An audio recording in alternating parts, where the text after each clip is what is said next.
Hello, all of you, grades and children. This is Umesh. Again, this is the third part of our chapter, which is heat. और अब तक हमने सीख लिया था transfer of the heat from one body to another body. आज हम बताएंगे कंडक्शंस कि this is not possible that every body should take a part to transfer the heat from one body to another body. Okay, so that body which cannot allow to pass its heat properly, they are called insulator, and the body that allow to pass heat on them, they are called conductor. So that's very important. Now today I am discuss about this topic, the process by which heat is transferred from the hotter body into the colder end of an object is known as conduction. Conduction एक process है जिसमें hotter body अपने temperature को क्या करेगा, transfer करेगा cold body की तरफ. देखो बच्चे, they I just mention a feet diagram here. मैं अभी आपको बताता हूँ. Suppose that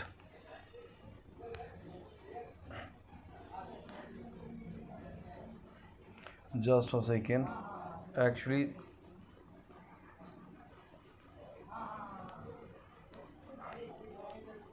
suppose that there is two body. एक ये बॉडी है जिसको ए नाम दिया, एक ये बॉडी है जिसका नाम मैंने बी दिया. ठीक है, ए बॉडी जो है वो हॉट है और जो बी बॉडी है इसको मैं रिप्रेजेंट कर दूँ डिफरेंट कलर से कोल्ड है. ठीक है, क्या प्रोसेस होगा, जब भी हीट ट्रांसफ़र होगी तो hotter body to cooler body होगी. याद रखिएगा, जब हीट ट्रांसफ़र होगी.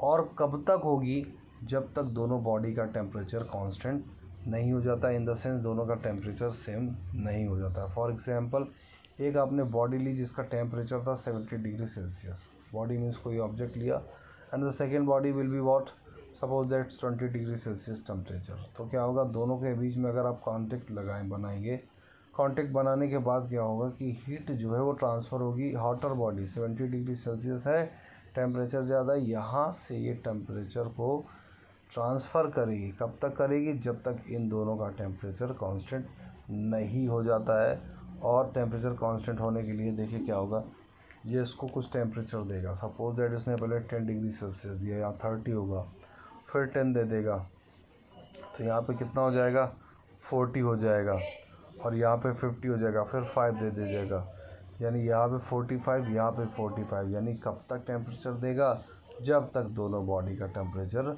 इक्वल नहीं आ जाता है. याद रखिएगा बच्चों, this is very important part कि तब तक हीट ट्रांसफ़र होगी जब तक दोनों बॉडी का टेम्परेचर कांस्टेंट ना हो जाए. ठीक है, तो ध्यान दें. इसके बाद there is a some objects are there. इसमें एक spoon है, this is a scale and pencil. So there's a different material which perform different conductivity.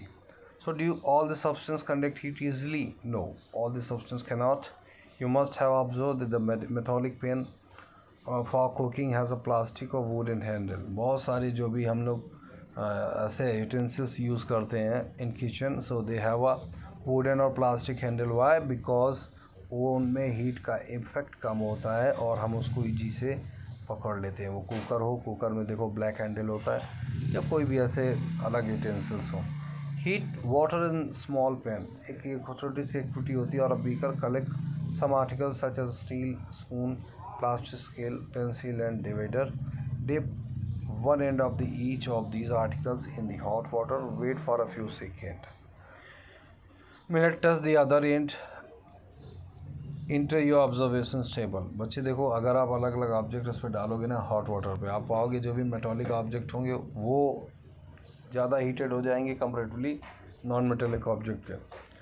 Okay, आपने देखा होगा कई बार ऐसा होता है जो किचन में हम लोग यूज़ करते हैं कपड़े वगैरह का. ठीक है, अब हम लोग तो नहीं, मतलब अपने पेरेंट्स से डिस्कस करिएगा. क्यों? क्योंकि कपड़ा क्या है, वो एक इंसुलेटर है हीट का.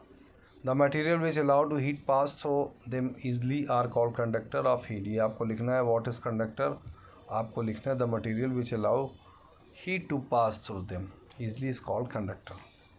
एग्जाम्पल आप लिख सकते हैं एल्यूमिनियम, आयरन एंड कॉपर. यहाँ से एक डेफिनेशन क्लियर कर दी, what is conductor. सेकेंड होगा the material which is not allowed to pass heat on it is called insulator. इसमें एग्जाम्पल आप लिख लेंगे, क्लॉथ है, कॉटन वगैरह है. ठीक है ना, वुड है, ये सारी चीज़ें लिख लोगे. सॉरी, थोड़ा सा पेज स्क्रॉल हो गया है. आगे बात करेंगे. एन एक्टिविटी 4.8 आपको ये एक्टिविटीज़ परफॉर्म करनी। 4.7 ईजी है। 4.8 की बात करेंगे। Take a round bottom flask, if not available take a beaker, fill 2/3 with water, place it on a tripod, एक ट्राईपॉड पे रखना है। और make other arrangement to place a flask in such a way that you can heat it by placing a candle below. Wait till the water in the flask is still.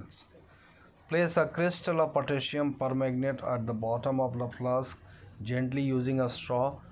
Now heat the water by placing the candle just before the crystal. Write your observation in your notebook and also draw a picture that what you observe. तो चलिए ये तो experiment ऐसा है activities जो कि हम लोग मिलके करेंगे, बट 4.7 एक्टिविटीज़ को आप कर सकते हैं, तो प्लीज़ उसको आप करिएगा। इसके जो ऑब्जर्वेशंस होंगे उन पे मैं उनको करके बताऊंगा। You have to do in this way. तो ये एक आपको क्या था, एक इफ़ेक्ट था हीट किस तरीके से ट्रांसफ़र होगी। अच्छा होता क्या है मैं आपको बताऊं इसमें। When water is heated, the water near the flame gets hot. Hot water rises up the cold water from the side to moves down toward the source of heat. The water also gets hot and rises, and water from the side moves down. This process continues till the whole water gets heated. This mode of heat transfer is known convection. Convection अब होता है, अभी geography में भी आगे आप पढ़ोगे convection currents क्या होती हैं। इसमें पानी क्या होगा, इसमें पूरा पानी मूव्स करेगा, इसको मैं अलग से बता दूंगा, थोड़ा सा और आगे देख लेते हैं। How does the heat travel in air, in which directions does the smoke go?